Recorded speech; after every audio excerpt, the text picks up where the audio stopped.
Hi, and welcome to Foreign Comics Calling, the podcast for all things foreign comics related.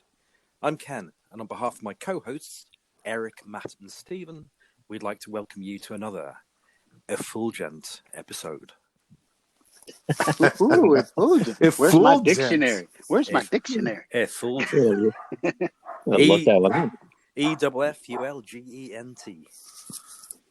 That's a good one, Ken. Wow. I don't know that one.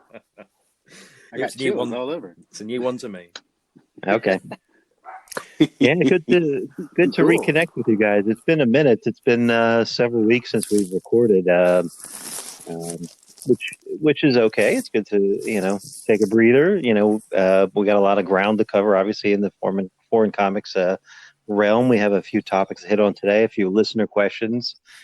Just a word of housekeeping. I did want to make mention. You can find us on iTunes, on Spotify, wherever you find us, leave a rating or review.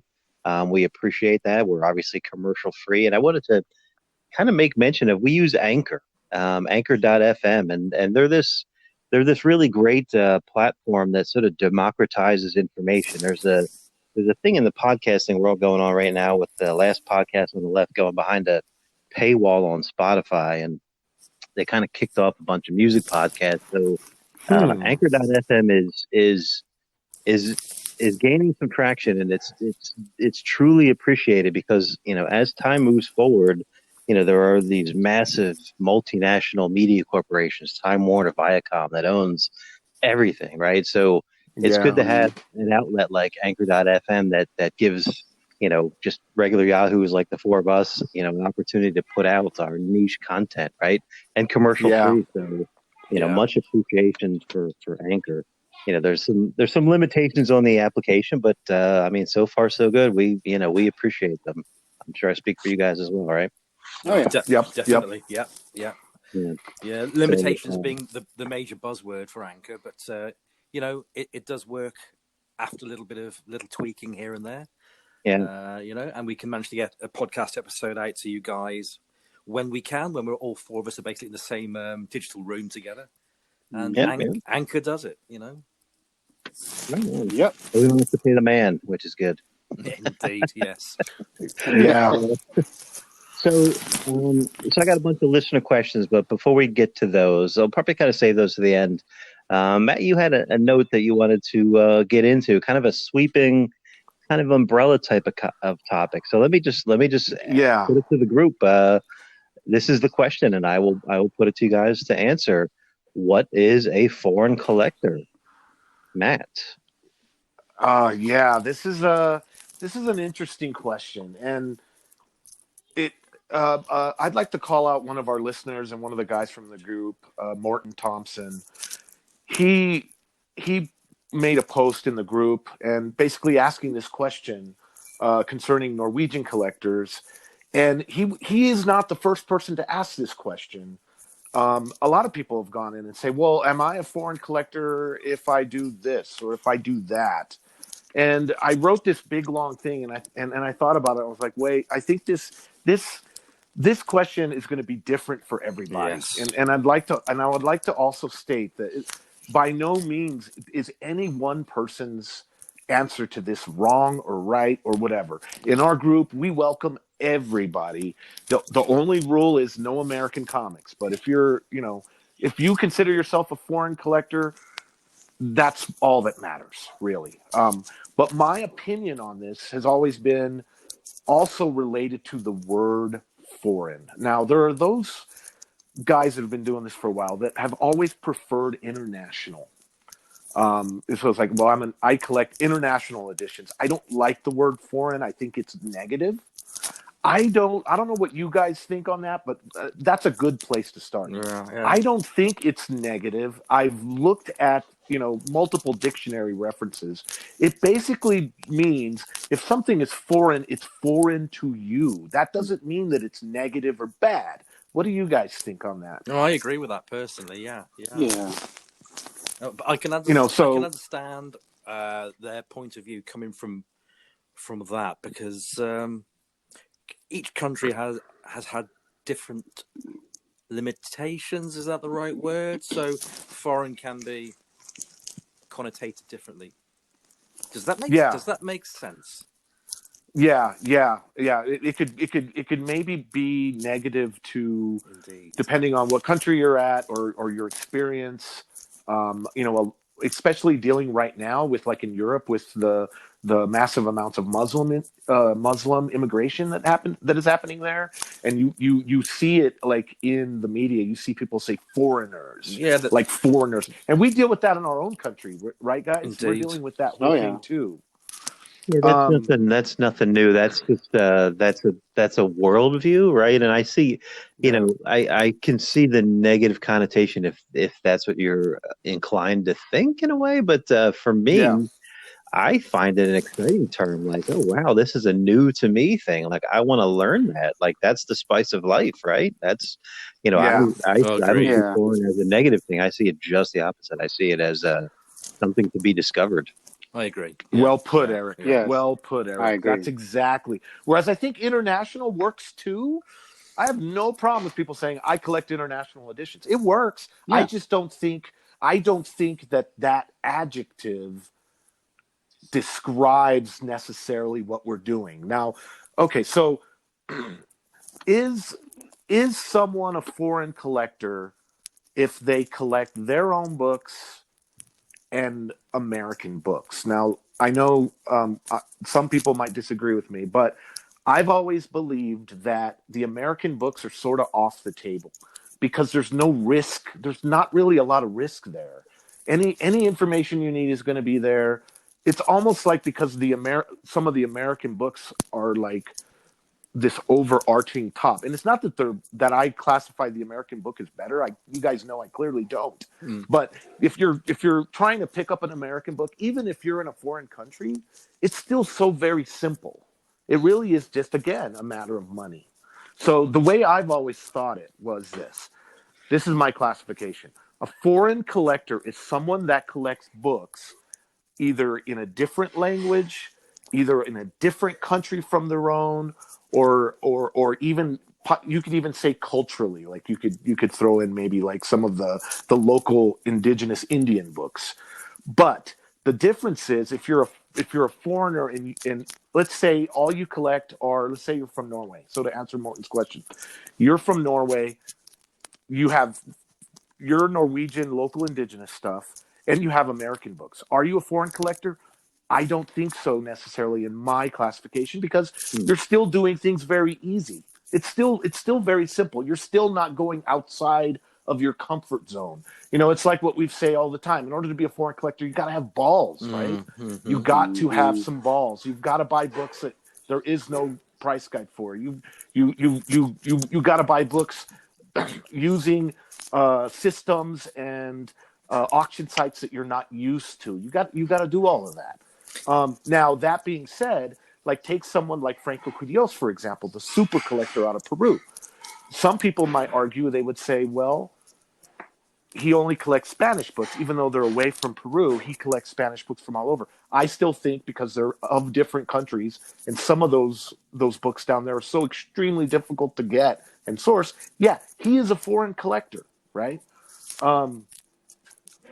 That all being said, if you are a Norwegian, but all you collect are Norwegian books, then in a sense you are just doing what Americans do in your own local country, in own local indigenous language. So you're not going outside of the box. So in that way, you're kind of not a foreign collector. Does that make sense, guys? Yep, I think we agree on that. Spot on. You know what? Actually, I'm gonna slightly disagree, because if you're just the word foreign as we defined it, if you're Norwegian and you're buying American books, the American books are foreign to you, right? So if you're buying, like, if you're an Australian collector, right, and you collected, think of something that has like a real finite run, like like those federal books, like Daredevil has a real limited run, or the Fantastic Four ones or something, right? Like, if that's what you collect, if that's what you grew up on and you collected those, and then, like, holy shit, you see the American run of Fantastic Four, they're foreign to you, and then you're going to collect them. Right. Yeah, I see that as a lovely gray. I see that too. It is a little gray, but see, the thing about Australia is this is where you get into that interesting part. Why I kind of don't see it is because you had instances where American books were on the stands, and but they would have at been similar times. They would have been foreign. They were imports. Like in the U.S., we can buy magazines from the U.K. They're still foreign, even though they're sold on my newsstand, right? Yeah, that's true. That's true. Yeah, I see it, but yeah, that's one area where I think for me, it's still too easy. The American books were still too easy. Yeah. They're not risky. Yeah. I see it. So yeah, that could be argued. You could argue it either way. Let's argue it. Let's go. Me and you, cage match. No.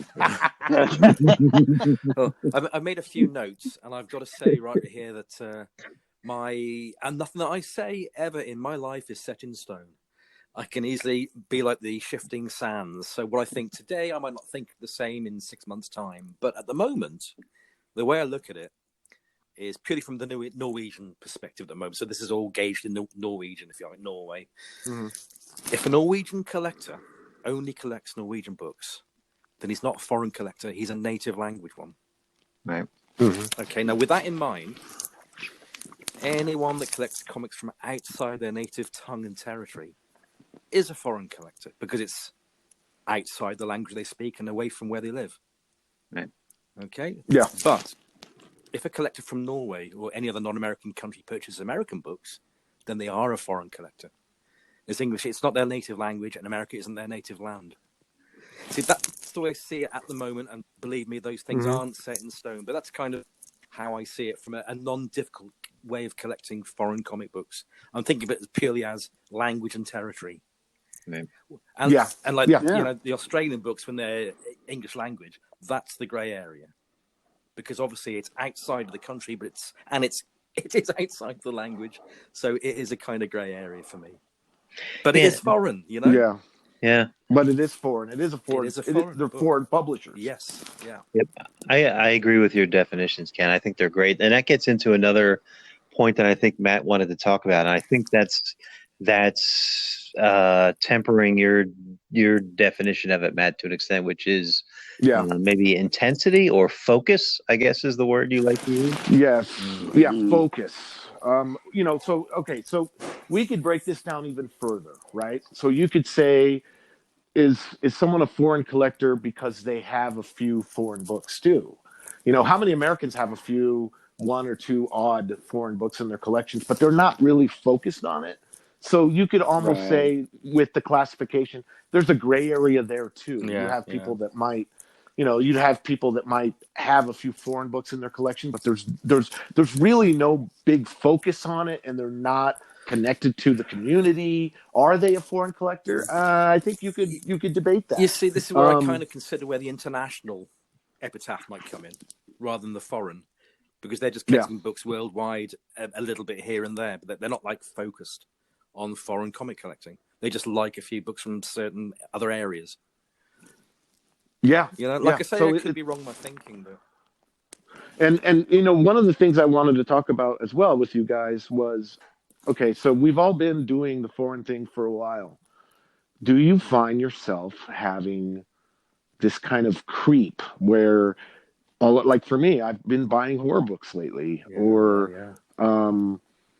just kind of, because the foreign collecting world encompasses so many things. You could be obsessed with bootlegs, or you could be just a set builder, or you could, just into the non-canon stuff, or the horror stuff. What do you guys see yourselves doing when you start to fall outside of your focus? Do you rein it back in? Do you stop and go, oh shit, what am I doing here? Or for instance, like Brian Rickard, he as you guys saw, he had amassed a whole bunch of stuff that wasn't within his focus, within the FF focus that he has. And he was like, I'm just getting rid of stuff, guys. And he was selling stuff in bulk almost. Yeah. What do you guys think about that? How are you navigating that? Well, I have focuses myself. I'll have certain things that I do focus on, whether it's like Marvel 25th anniversary border covers, or certain horror issues like DC Mystery Format horror issues, or whatever in other countries and stuff. But for me, and I've always been this way, it's just whatever strikes me. You know, I mean, it doesn't have to be within a specific focus that I'm after. I can be browsing through some stuff and I'll see something and be like, holy crap, that looks amazing. That's awesome. I'm not even into this, but that just looks so freaking cool. Yeah. And, you know, and I'll go for it, you know, because for me, it's just whatever strikes me and hits me as interesting. And then sometimes by being open-minded that way, I find new focuses. Yeah. I think it also. So you're real open to it. I'm open. So by allowing myself to be open to just whatever strikes me, it allows me to be able to continue that foreign sickness, I guess we can call it, by finding new sicknesses, new focuses, you know, new things to go after. Yeah. So that kind of keep myself open to that. Yeah, that's cool. I think it makes you appreciate what we're doing even more, the medium of it. It makes you love the comics even more. But if you find a few more other things outside your normal focus, you know, you start to get excited again. At least that's certainly the thing for me. Yeah. I mean, I just start getting massively into like the Alan Class comics from the UK. Oh yeah. Yeah, you've been hitting that hard. Oh yeah. So, you know, I set myself a personal goal. I'm going to get the lot. By setting that little goal, that means I'm going to have to collect some titles that I never would have previously. Such as, and you're having to put Cap on the back burner. Exactly. Right, well, yeah. But I've done a lot of Cap. Admittedly, I've done a lot of Cap. But now, yeah, I'm trying to, you're the king of Cap, foreign Cap. But now, by necessity, I'm having to. Not that I'm hating it; I'm loving it. The Fantastic Four appearances in Creepy Worlds. Yeah. You know? Oh yeah, and those are cool. amazing. Those are big money books. But it is what it is. Yeah. Because I want the classes. The FFs have got to be in there because they're part of the Creepy World series. Got to have them. Yeah. Got to have them. It's making me appreciate the love for this medium even more. That's cool. Yeah. And there's also one thing for me on that is I try to be mindful of a budget, right? So there are certain sets that I won't even touch because I know how deep the rabbit hole goes and how much it's probably going to cost in total, right? So I don't bother. Yeah. Right. I don't touch like Hulk 181s. I don't touch those because I know that's going to cost a pretty penny, right? Over time. I did just happen to pick one up, so disregard what I said. But generally speaking, like some of those books are then gateway books, right? So like you said about Alan Class and Matt, you said about the horror books. Like if you pick up one, then you're like, you sort of stepped into that new. It's realm. Almost like Pokemon, isn't it? You've got to catch them all. That's right. Yeah. Well, like and I'll give you an example. For me, I'm building that Spawn 9 Angela set, right? The shipping is killing me right now. The shipping is fucking outrageous, guys. And I'm spending, and that's one of those that's one of those books where, it's not necessarily a high dollar book, the foreign editions of that book, maybe some of the really rare ones like the Filipino, but a lot of them aren't necessarily outrageous. But the shipping, when the shipping's more than the book, like getting stuff out of South Africa, it's like $45 for one book. Right. So the shipping's killing me. And so as a collector, I'm going, do I really love this Angela 9 set? Am I really dedicated to building this thing out? Because it's going to cost me a fortune in shipping when there's this amazing Brazilian stuff that Arduino has been putting on. There's all this amazing stuff, and I'm spending, so for me, that kind of focus creep where I'm starting to get really interested in a lot of this older Golden Age Brazilian, and it's forcing me to have to look at it and go, okay, I've stepped this far into the Spawn 9 Angela set. Am I going to keep throwing money at it to complete it, or should I stop and move away? So, but the answer to that. It's in the comic collecting hobby. It's very easy to burn out.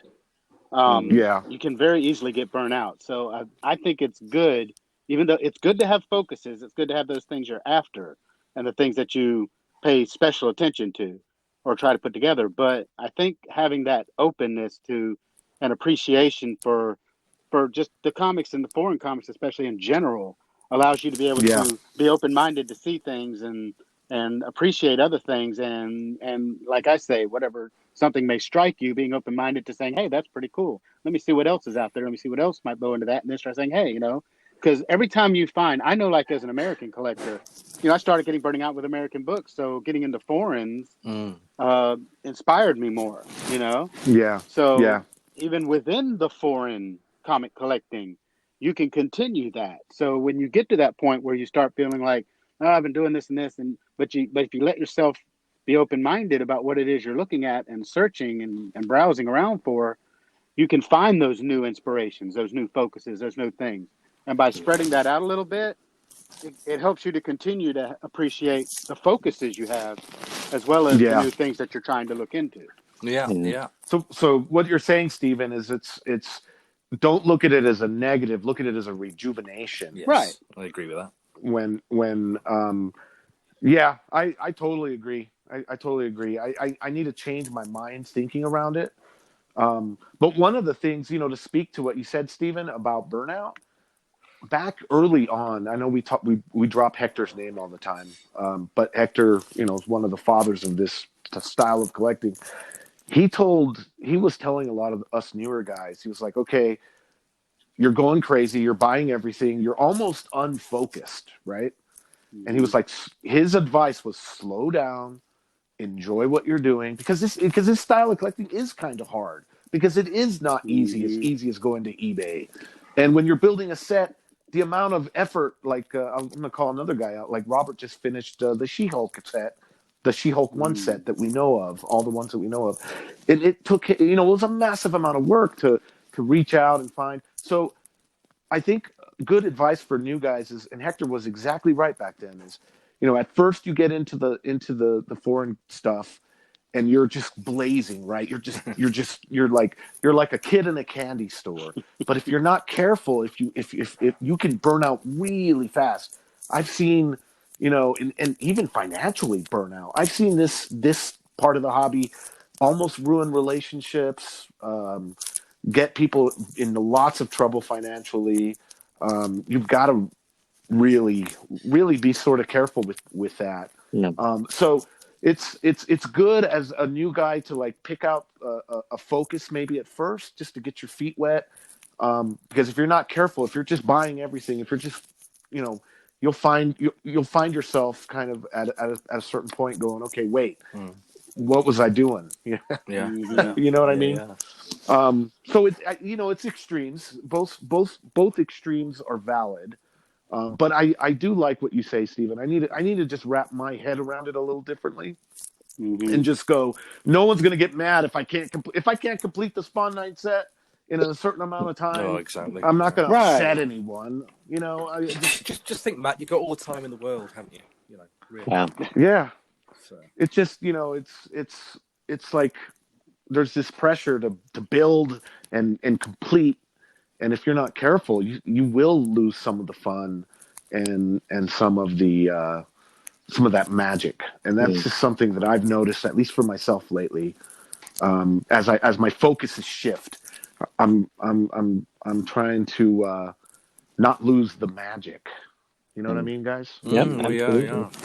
It's a good bit of advice. I have a slightly funny anecdote. It's not terribly often that you see foreigns in the wild, as it were, maybe at a comic book convention or something like that. But I was doing some political canvassing, and I knocked on a door, and I went into a foyer at this person's house, and just to the left of me, there was a couple Canadian editions heritage, those books, like no way, Captain America and the Hulk, and there were like 4 or 5 of them, and they weren't keys or anything like that. But like my focus immediately changed. I was like, "Oh my God, you collect these? Like, whose are these?" Right? And the woman at the house was like, "Oh, that's my boyfriend." And he came out and he was like, "Yeah, I'm selling them or whatever.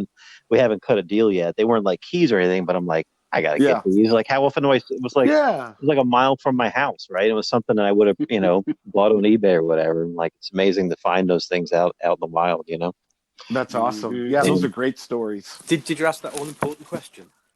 How much do you want for these? Yeah, I added them on Facebook, and we haven't cut the deal yet. Or alternately, what else you got? Yeah. Yeah, that's right. I think I know everything he has, and I think I can save on shipping by just picking them up, which is a plus for sure. You just walk over there. Yeah, that leads me into a great. So let's jump into a few of the listener questions. Yeah. There's you mentioned Robert Fordham. He asked this question on the Comic Con scene. Has anyone had a great or bad experience with one of the creators or artists? I know, Steven, you've taken a lot of foreign books to get signed and stuff. Have you ever had like something exceptional or something like not so great happen with any artists or creators? I haven't really had anything that was, say, not so great. They've all been pretty positive things, other than sometimes you'll put a foreign book in front of someone and they go, and it'll inevitably lead them to commenting something along the lines of, I don't think I ever got paid anything for this, you know? Yeah, I've that, heard that too. Yeah, that would be, I would say, the only sort of any kind of a negativity that I would have gotten at all about them. But generally speaking, most of the time when I'm putting them in front of them, they're just astonished. Because 90+% of the time when you're putting a foreign comic here in America in front of one of these comic creators at a show in America, 90+% of the time they've never seen that book. Yeah.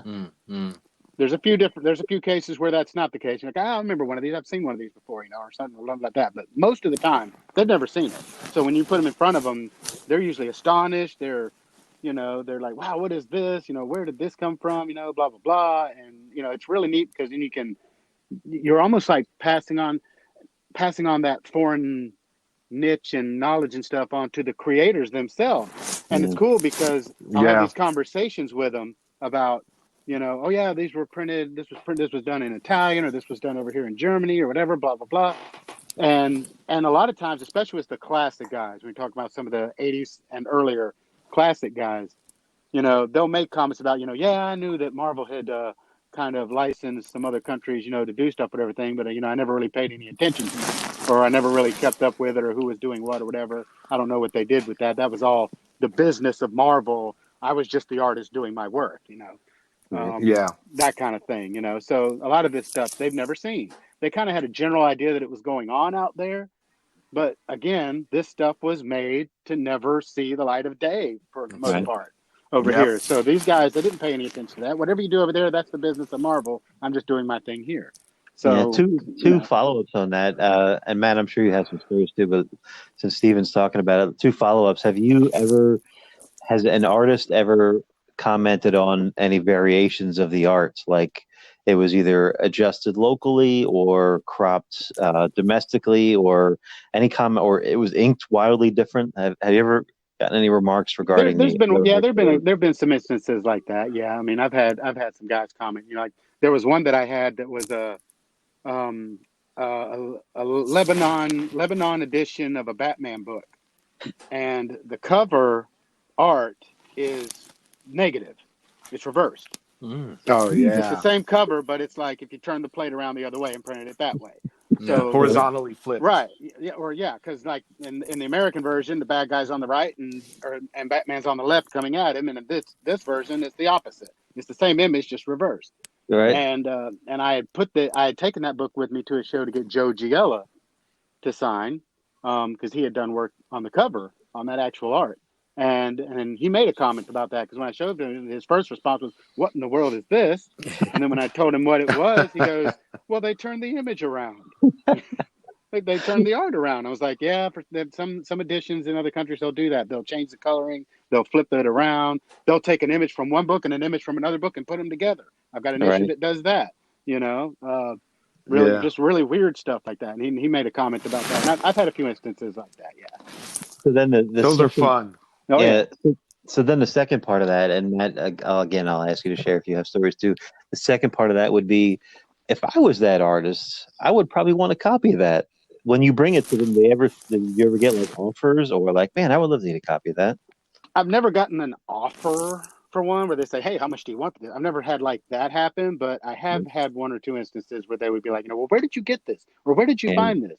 I might try to find a copy of this one. That's really neat, blah, blah, blah." And and then it's just kind of like, well, you just have to kind of do the digging. It's not that easy, you know? You can't just go on eBay and buy it. Yeah, I can't just say, "Here, go to this website and you'll find it." It just doesn't work that way, you know? Yeah. That's cool. Yeah. It's I think probably the most interesting one related to altered art. You guys know the Super Amigos that we like to include in the 227 sets. Mm-hmm. Yeah. It's the Brazilian Super Amigos where they they took the Maiden and the Demon out, and they put Robin in there kicking like some random bad guy or whatever. Yeah. So I took that book to show Neil, and I had this idea one time. Neil Adams. I'd had this idea that it would be fun to take that book, take it to Neil, and have him draw in over what the Brazilian publisher did using white, the Demon and the Maiden. And so I went and I presented this idea to Neil, and he was like, "Oh wow, they sure did. They removed." And so Neil went on a rant. As you know, he rants. Oh yeah. He went on a rant about how, like you guys were saying, especially you, Stephen, about how they were not given any royalties. They were not given any kind. Any kind of kickback. Anything at all. In fact, he was like, they didn't even bother to tell us half the time this was going on. But he was just so blown away that the foreign publisher, and Abril did some crazy shit over there in Brazil, that they would just do that. And we ended up not working it out, because even at that time, Neil's his commission prices were pretty high, and I just didn't have the money. So I ended up not doing it. But Neil got a kick out of it, and he loved the idea. And I think that if I had an extra just to send him, I probably should just buy, because those books are pretty cheap. I would love to just send it to him and say, "Listen, I have this idea of you altering the art back, but don't even do it for me. Just do it and auction it for charity or something." I think that would be a beautiful book in a slab, where some of these artists go back into the foreign pub and alter the art to either make it look like more of the original or whatever. You know what I mean? That's a great. You guys screwed up my art. I'm gonna make it right. Yeah, like go in and make it right. Or like, a classic example would be that Hulk annual, that Steranko, where they altered the face, where Marie Severin altered the face. It would be so fun to take that book to Steranko and somehow him figure out a way to make the face even angrier or something. You know what I mean? That would be really cool. As far as I will say this. I think when you're showing creators books that they've never seen, especially the old guys that are so jaded and seen everything, you're doing something right when you're doing that. Yeah. If anything, there is a verification that what we're doing, guys, is so fucking cool. It's when you can go into a creator that's seen everything and show them a fucking book that they've never seen and get a rise out of them. I went and showed Mike Zeck all my entire limited of the Punisher limited one. I went and showed Mike Zeck, and he was just like, "Oh my gosh!" Like he was blown away. He was like, "Can I get a picture of these? Can I do this? Can I do that?" So how? I mean, that even opens the door. Think about this, guys. It even opens the door that you, as a collector, one of how many that they saw that day, that if you were to tell them, "You like this book?" What? I'm friends with Mike Zeck on Facebook. I should be like, "Hey, Mike, if you want, let's get you some of these. I'll help you get these." Blah blah. That puts you in a completely different category of a collector. What we are doing is fucking awesome, and that just proves it. Yeah. Sorry to go on a rant. Sorry. I just think as the years go by, this hobby it's getting even cooler. I mean, from being a collection of disparate people, it feels like we've got a movement now. Yeah. Yeah. Yeah. And it's John Z was just. Yeah. That was just my random thought for the day. Just popped out there. I appreciate it. It's true. It's true. And everyone listening is loving it, right? I'm sure everyone's got stories. Here's another question from, I don't know if any of us know this one, but maybe. Ohm Roy is his name. Foreign travel experiences and anecdotes buying comics, not just over the internet. Have you been in person to foreign countries shopping? I wish. Yeah, I have not. I have not either, actually. No. I do know guys. Some guys have. The guys that would really be able to speak to that are probably those Nordic guys like Morton and Nadim, because they travel all around that area, and they I'm sure that they go and hit the local comic shops. all the time. I did a fair amount of traveling, but before I was doing this, unfortunately, it's one of those things I kick myself. I'm like, damn it, I was in Norway, I was in Africa, I was in South America a bunch of times, and this wasn't even in my realm of thinking at the time. Oh man! Imagine being in South America and going to an open air book market. I was. It would have been Wasn't so shopping. freaking awesome. I just wasn't. And every time I see pictures of whoever that is, Sky Ott, posting pictures in those markets, Yeah.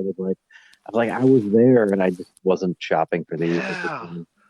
So here's another question from Dennis Gitlin. How do you determine what's a good price, considering there isn't a price guide for foreign books? And then once you've signed and graded it, how do you determine price?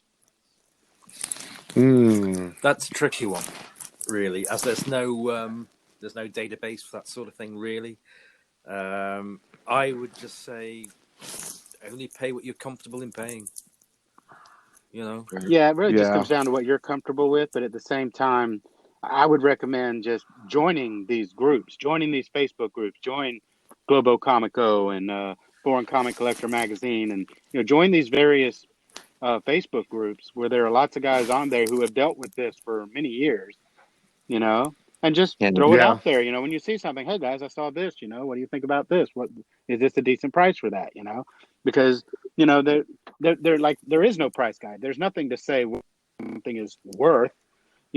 And condition is a whole separate thing now from American books. And American books, price is very much based on condition. With foreign books, price is based on condition. Is like the last thing it's based on. Right. It's part of it, but only a small part. Most of what it's based on is availability and popularity, buying opportunity, and that just comes down. You just have to know, and if you don't know, well, I've seen copies of this book for $100. I've seen these sell, for $75. But this guy's asking $300 for something that I can probably tell you is really not that. You're probably more like 100, 125 at the most. And that's the kind of information that's not out there anywhere for anything. And your best bet is to just ask someone who knows. And I would just recommend joining those Facebook groups, the Foreign Comics Facebook groups. Hit up people by PM. Hit them by PM. Because it's one of those things that's kind of in everyone's head. All the old school guys' head. We remember kind of the value of books and what they've been going for, but oftentimes it's just certain books too that people remember. A random Greek issue, just pick a random Greek Spider-Man issue. Of course, if it's the 129 cover or the 300 cover, or those are easy.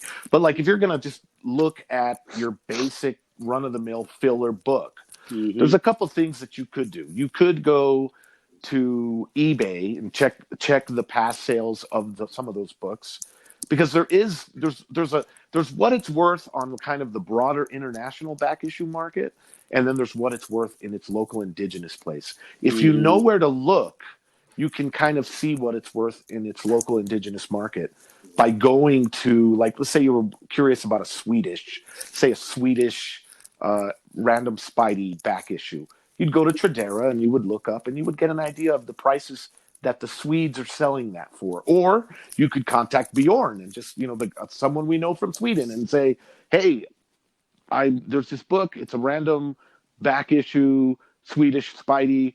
The guy wants $35 for it. What do you think? And a Swedish collector would say, well, on our market, it's this. In America, maybe it's going to be priced differently. That also speaks to kind of the American eBay premium. If you're picking it up on American eBay where it's nice and easy, there's going to be a premium, because that book very oftentimes the cost for shipping it and getting it to America, if the seller is in America, has already been paid. And there's some other associated costs in time.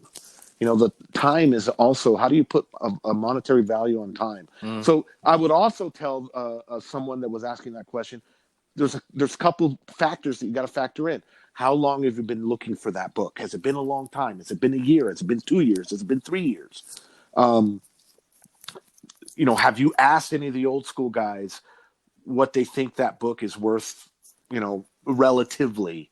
And if you've done all of that and you've gotten a couple answers, and particularly even if it's a little high, let's say it's maybe $100 or $200 more than you feel comfortable, but you've been searching for that book for 2 or 3 years and not had a buying op. Is 2 or 3 years worth $200 to you? Very often it is. Yeah. Very often, it's like Ken. I think one time we talked about that where you were saying, "Have I overpaid for books?" Fuck yeah, I have. Of course. Have I underpaid for books? Of course Hell I yeah, have. I have. Yeah. So it's if it's a key. I know Dennis builds the hobby. What is it? 238. The first Hobgoblin. Is it 238, guys? I think it is. I think 238. Yeah. I know that he got lucky. He was able to find an Icelandic copy. But let's say you're looking for the Icelandic copy, and the guy wants $400 for it. You've been waiting years to find that copy. Yeah, is an Icelandic copy probably more in the $150, maybe $200 range? Maybe. But are you willing to let it go because of that? It's $200 overpriced. Every collector has to ask themselves that question in this part of the hobby. What is it willing, because unlike traditional collecting where you can pass on buying opportunities very easily, and that, there's a price guide to it, and you can follow the price guide, or you can follow GPA, whatever. We don't have that structure here. It's almost becomes more of a personal question to yourself. Yeah. Are you willing to let that book go for a perceived $100 overpricing, $200 overpricing? That is only a question that you yourself can answer.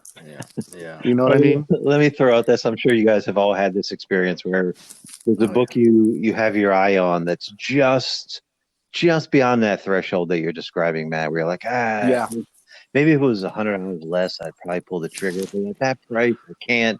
And then you watch it months over months on eBay or wherever else, right?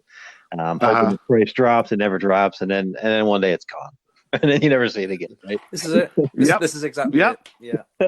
Yep. It happens all the time, and it's one of those things that and you're like, I'm gonna let it go, or it can even be condition wise. Maybe it was the nicest copy of that specific foreign you've ever seen, and it was still overpriced, but then after that only rags come up for sale.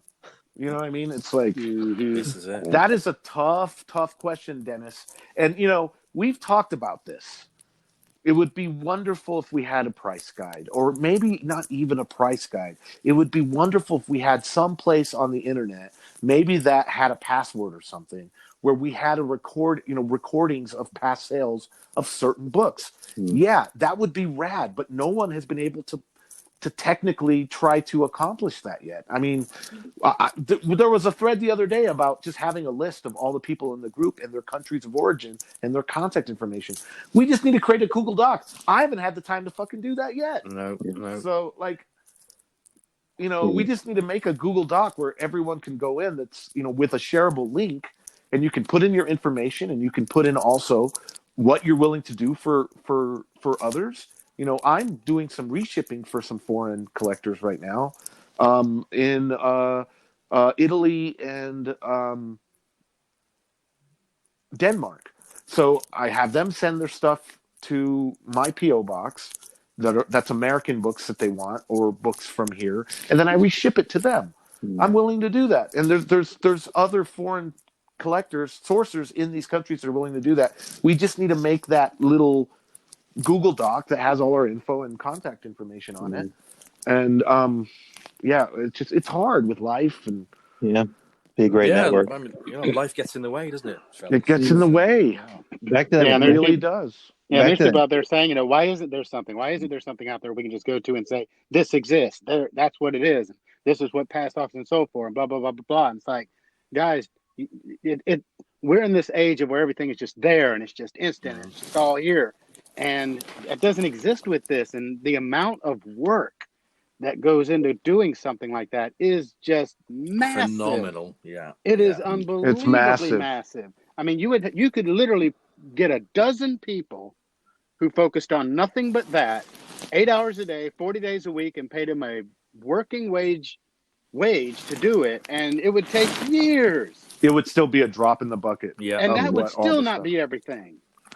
So it's difficult. And for me personally, I've got a 9-year-old boy over here. I'm in this age that he's in right now is like that prime want to hang with dad, and dad is not an enemy. Daddy is my friend thing. Right.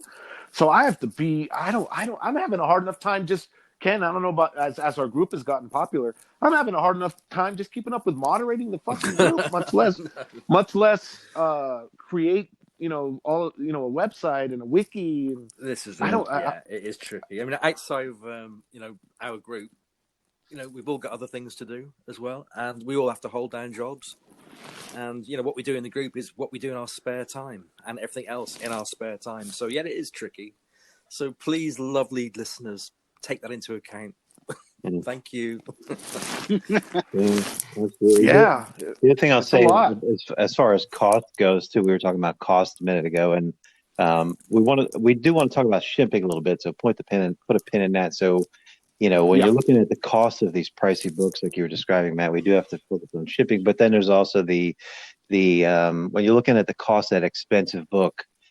Is that going to cost me my relationship? Am I going to have to pay child support as a result of me buying this book? Attorney, et cetera, right? But just kidding, of course. But so shipping. Let's talk a little bit about shipping, right? So there's a lot of new guys that come into the group, and there's we've all had horror stories of a book we've received from the other side of the globe that's just wrapped in newspaper or something, right, in a yellow envelope.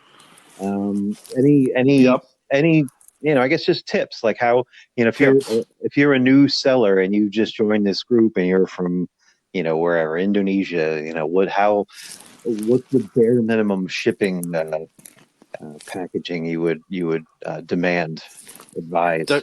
Don't send anything in a clear polythene bag.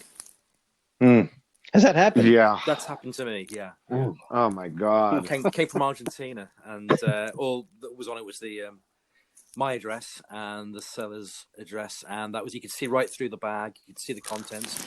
No backing board. God. Yeah, no protection. A little bit of sticky tape on the back to keep the plastic together.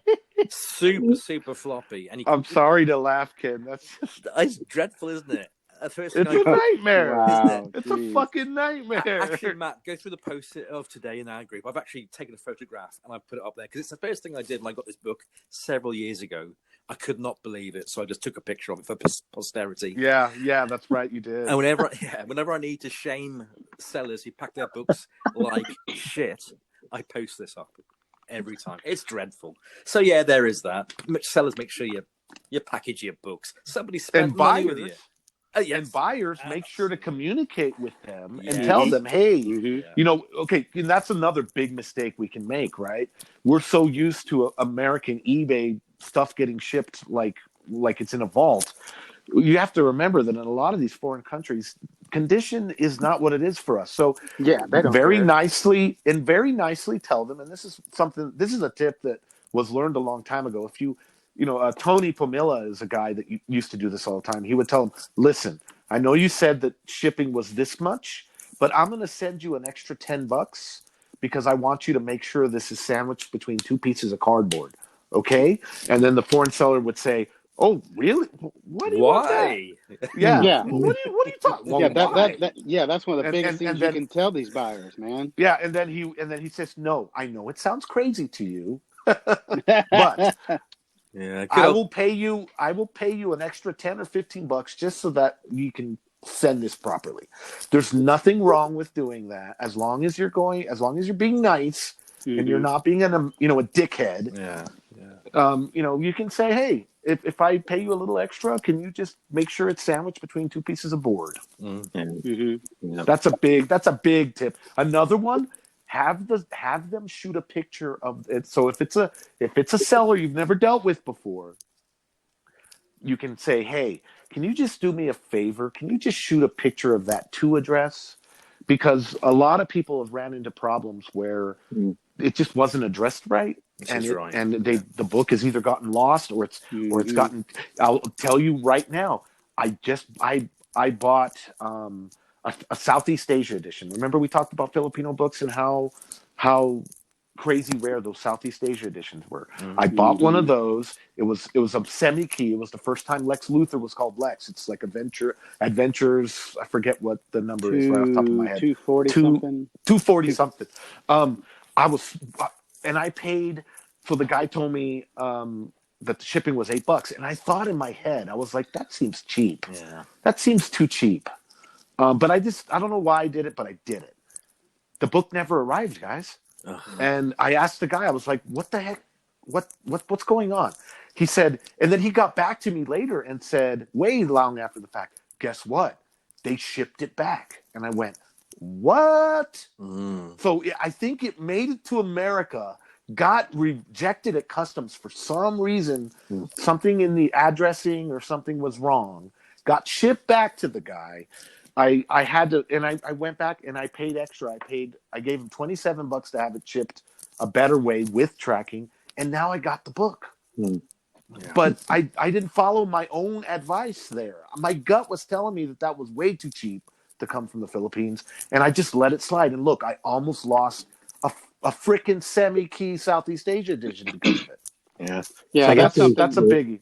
Sorry, Steve. Yeah. The lesson there is when you see the shipping price, so we're so used to spending too much on shipping. When it's too little, you actually have to stop yourself and say, wait a minute, maybe it should be something doesn't smell right. Right. Instead of being like, it's only $8 for shipping. Woohoo, score, right? You got to actually have a little bit of discipline to, override that or whatever.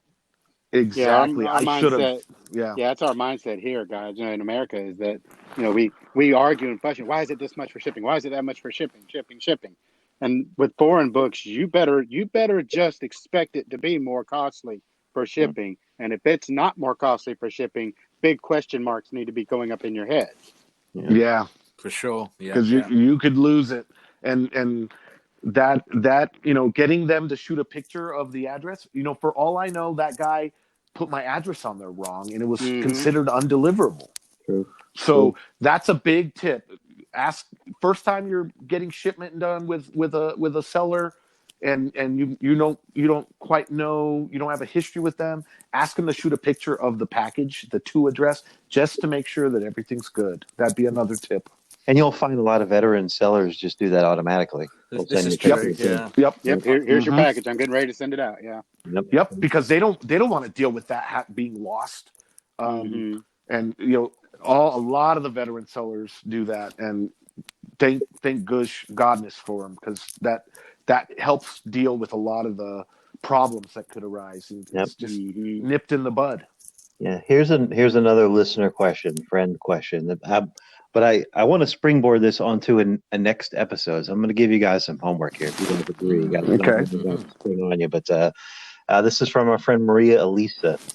And she says, I would like you to talk a little bit about non-American characters, country of origin, first publication, etc. So what I'm going to propose is, why don't the four of us kind of take a country or a region and each do a little bit of homework and come back and do an episode about characters from our respective regions.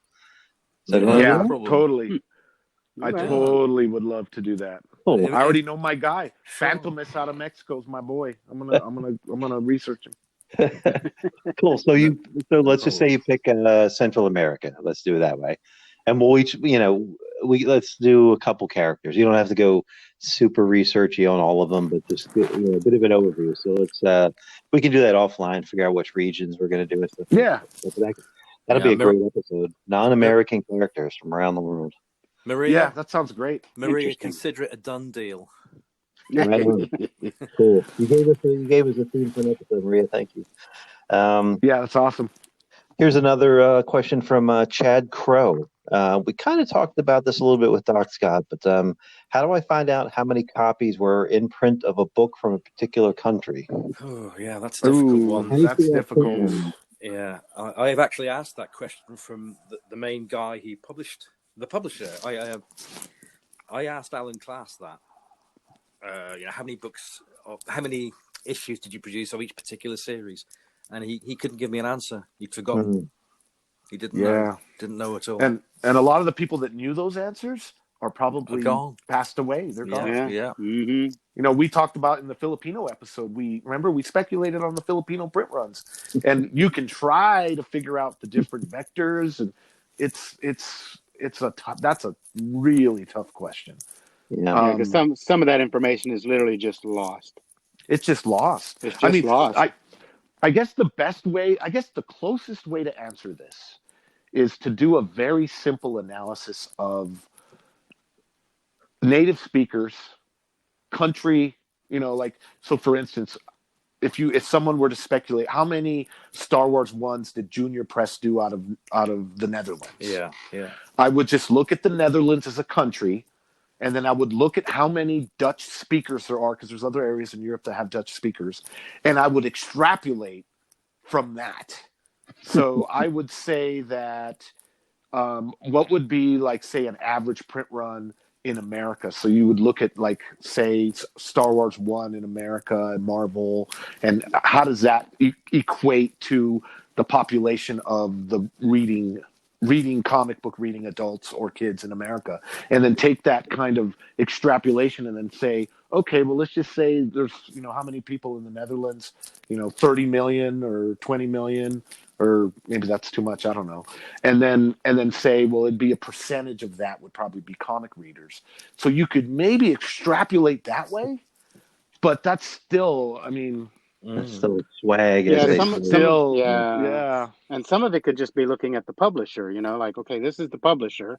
The publisher, do some research and find out, well, the publisher was around from this year to that year. Okay, well, in this year, they started printing Daredevil, let's say. And they came out with another issue every couple of months, you know? So again, like you say, extrapolate from that, say, okay, they were around until here. They weren't a company anymore by this time. So the most issues they could have made of a series would have been, if they started there then every 2 months, would have been this many issues, Yeah. But then and even that's not giving you the right answer most of the time, but at least gives you some sort of ground basis to work with.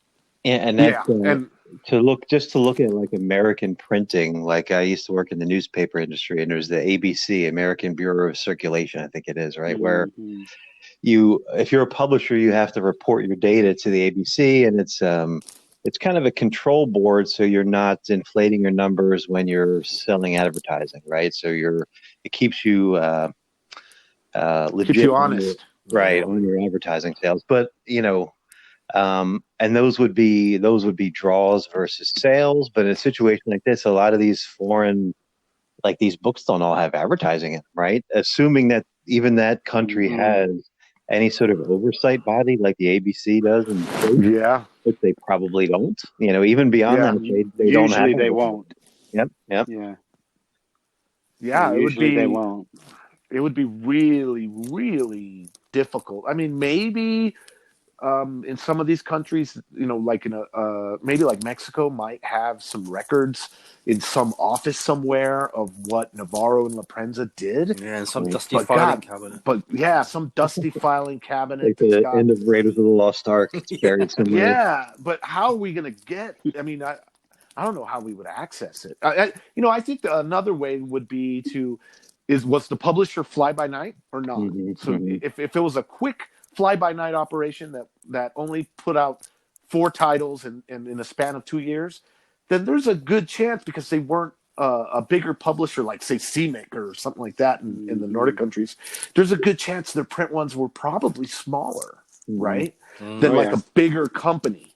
So like if you're looking at La Prensa back in the mid 70s, I'm going to assume that the La Prensa print runs were pretty big, because they had a ton of titles, and they were putting stuff out for all of Spanish-speaking Central and South America as well. So you could somewhat extrapolate like that. I will tell you this, though. I talk about extrapolating like that with Italy all the time. The Spider-Man 300. That book, the census is filled with them. When you think of Italy, and you think of the print runs that Marvel Italia must have had in the little boot of Italy, there's probably 100 Spider-Man 300s to every one Italian. Do you know what I mean? Right. So I can't give you specifics. Specifics are impossible, but we can kind of toy with some of the ideas and probably get a somewhat realistic, rough idea of what we think some of these countries did do. Good question. Just no way to answer it. Another way you might look would be, what else did they publish? So I'm assuming, they publish other periodicals, magazines. Maybe there's a way to track down, print runs of those, and that would give you, at least a value that you can another vector to use. Exactly. And so cool. Well, I think these are some of the questions. Again, sorry. I'm sorry. No, just thinking these are some of the things that we can ask in future episodes. Some of our international guests that come on, people actually have feet on the ground. Oh yeah. That's good. And then that brings me to another question. I would love to do an interview show with some of our European members.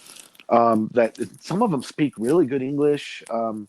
We need to definitely plan something like that out. I think that would be. I would love to hear, like, say from Bjorn or Claus or Nadim or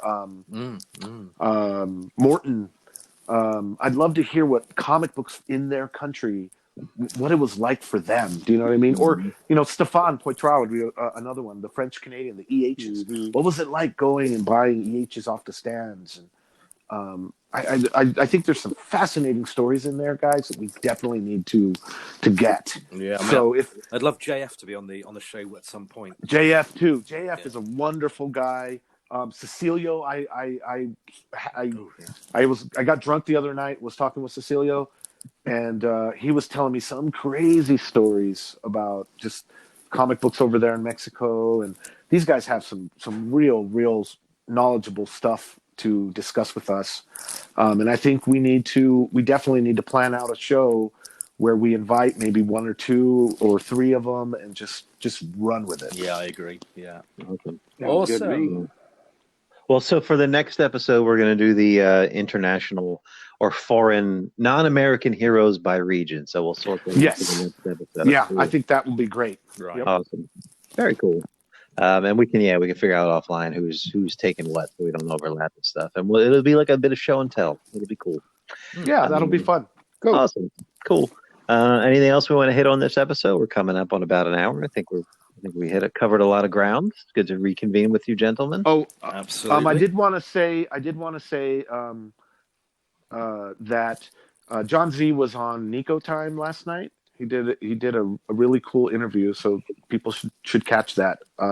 It's like Interview with Nico YouTube show, but they did discuss how amazing the group was, and how it's different than a lot of the other Facebook comic groups. There's a lot of strife and negativity in a lot of the other groups that we just don't have. And I just want to call out, because maybe we don't realize it, because I'm not in a lot of those other groups. I spend all my time in the foreign group. Yeah. I just want to call out to everyone that's listening and everyone that's part of our community. You're all a valuable member of that, and we're growing it, and we're growing it the right way with positivity and people helping each other. This is awesome as far as I'm concerned. This has really made the hobby just so wonderful for me, being a part of this community. I agree. And people that care and love, and we're doing it all without, we're not, we're just doing it our way. And I just want to call out how awesome that is. You're here. Yeah, and there's cooperation. Yes. Yeah, there's cooperation rather than competition. There's, I think so-and-so is looking for that book. It's amazing. Yeah, it's wonderful. We don't need any of that. Support and lifting up instead of putting down and all that kind of stuff. We don't need none of that negative crap. Yeah. No, we don't at all. Let me throw this out to you guys. So I was trying to do this on the end of each episode. I didn't put a call out to listeners, but give me a book that you're hunting. What's on your at the top of your list? Matt, you go first. Right now, any Spawn 9. But the biggie would be, I've got a line on it. I just got to get my funds together. The Battle Axe Press Spawn 9 Angela is a biggie, because getting shit out of South Africa It's hard. And it's not that they're necessarily that rare. It's just it's hard to get it. Yeah. I met I've got mine. someone I've got from mine. You lucky little shit. I just met someone from South Africa, and I gave him a full earful. Like, when you get back in country, you got to let me know if you know any comic book collectors. Right? So, oh yeah. Hey, by the way, Matt, you know how I got my copy? How? My big bro found it at a show up in Philadelphia. Oh, you found it out in the wild, easy. Literally found it in the wild at a show. Sent me a picture. Said, "Hey, check this out." I'm like, "Buy it." You lucky. That's Tim Bildhauser, lucky bastard. Cool. How about you, Ken? What's on your hunt list? What's my major one for now? It's just got to be Amazing Stories of Suspense, issue #1 by Alan Class. It has to be. It's got to go for the biggies first. I'm getting there. I'm getting the number 2s, 4s, 5s, 6s, but I want #1 of that title. Cool. That's the one for me. Yeah. Wow.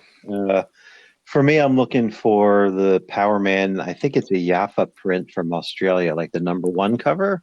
It might be Newton. I think it's. Yeah, I can't remember which one it is, but there's an Australian version of that. It's Jaffa. Yeah, I think it's Jaffa. It's like colored differently. Jaffa. It's like it's almost redrawn, isn't it, Eric? I noticed the colors were off. I didn't get a good enough look to see if the art was. It's that same pose that we know Luke Cage one, right? Yeah. So, yeah. So that's what I'm looking for. How about you, Fleas? What are you looking for? Well, I always look for my Marvel 25th for mini country anywhere that I can find. But I would say probably as far as a single book that I've always kind of had my eye on or trying to get, I would like to get a copy of the Editions Heritage of the first Taskmaster with the blue cover. Oh, yeah. That's a cool those one. are around. You see them around. There's even one on eBay right now. I think it's a graded 5.0 CGC graded. You know, it's like not that bad price-wise, like $120. But I'm really trying to, and this is, and I know I'm all about having the book and not worrying about condition. However, I really would like to find a copy of that book in like 8.5 or better kind of condition, and that's tough. Right on. Yeah, that's tougher. But I would like to try to find one that is like 8.5 or better. I would feel more comfortable about the money I'm putting into it if I could find a copy that was nicer, a little on the nicer side of condition, personally. So, listeners, friends, if you know of any of those books, please comment below and do us a solid and help us track them down. And if you're hunting for a book, comment and we'll call it out on the next episode too. Cool. Yeah. So let's give plugs. KenWorthing.com. Where can people find you? What do you have coming up? They can find me there. But I'd also just like to mention I've got a YouTube channel I'm trying to push, which is named. It's a snappily named Ken's Comic Book Channel. Cool. As simple as that. And you do awesome videos, Ken. Thank you, mate. Thank you. You're more likely to get me on my YouTube channel than get me on my standard website. I treat my standard website as just like a show and tell, enjoy the covers and whatnot. But you actually want to physically kind of talk to me, go to my YouTube channel. I'm always there. Cool. Yeah. Thank you. And Stephen, where can people find you? I do TGR Comics. I'm on Instagram. I'm on Facebook. I'm an approved signature facilitator for CBCS Comics. So I go around to a lot of shows. I get a lot of books signed for customers and for people. If you ever want anything signed, I can help you out. I'm also on Instagram at BagOFleas, BAGOFLEAS. You can find me there as well. Cool. And Define 999, Mr. Matt, Global Define 999. Where can people find you? Global Safari. Yes, I do a show with John Z on Global Comic Safari on YouTube. We are doing tonight the Swamp Thing 1. It's not a big set, but the books are gorgeous. So we're gonna shoot that tonight. Our shows usually drop on Tuesdays. You can also find me at Define 999 on Instagram, and I'm always on the group, floating around. A couple of people have hit me up through PM. I still haven't gotten to all my PMs. So if you're waiting on me, just cut me a little slack, because I'm trying to prepare for all these shows. It's a lot of work doing the podcast, doing the YouTube. Ken, as I'm sure you know, doing a YouTube channel. It's a lot of work. Hell yes. There's So everyone, cut me some slack if I don't get back to you as quick as I would like.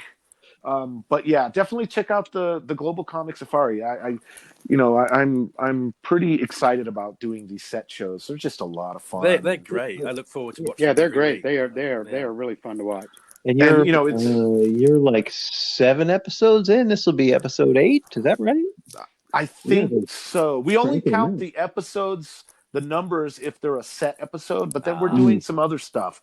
And that brings me to this point. We are going to have so once a month we're doing on that show like March pickups shows. So I want to have our podcast show. I want to have all of you guys on a Global Comic Safari show, and I'm thinking about it being maybe the April pickup show, and we'll get all of us in there. And we usually shoot Sunday nights, but I'm going to see if I can get John to we can shoot it like the same time that we're doing now, so that we can all be on board, and that'll be fun, and we'll just show the pickups that we have for that month. Interesting. And talk about them, and just a way to cross promote. Because I love both the podcast and the show, and I think we can do some cross promotion that'll be fun. And any of our listeners that have ever wanted to see our beautiful faces will be able to see them. So where can people find Global Comic Safari? It's on YouTube, right? YouTube. Just search Global Comic Safari. You should find it. Just search Global Comic Safari. It'll come up. We're part of the Tales CBSI family. So we're a channel within the CBSI Comic Invest group of shows. We're the only thing close to Global Comic Safari. So just look that up. You'll find us. Cool. Yeah, and thank you everyone for listening. Thank you guys for doing this again. I enjoy every one of these episodes with you guys. This is an awesome treat. And if you like what you hear, leave us a rating, a review, ask us questions. Happy to engage you. So thanks everyone. Yep. Cheers, everyone. Thanks for listening and good to be with my brothers again. Fantastic. Oh yeah.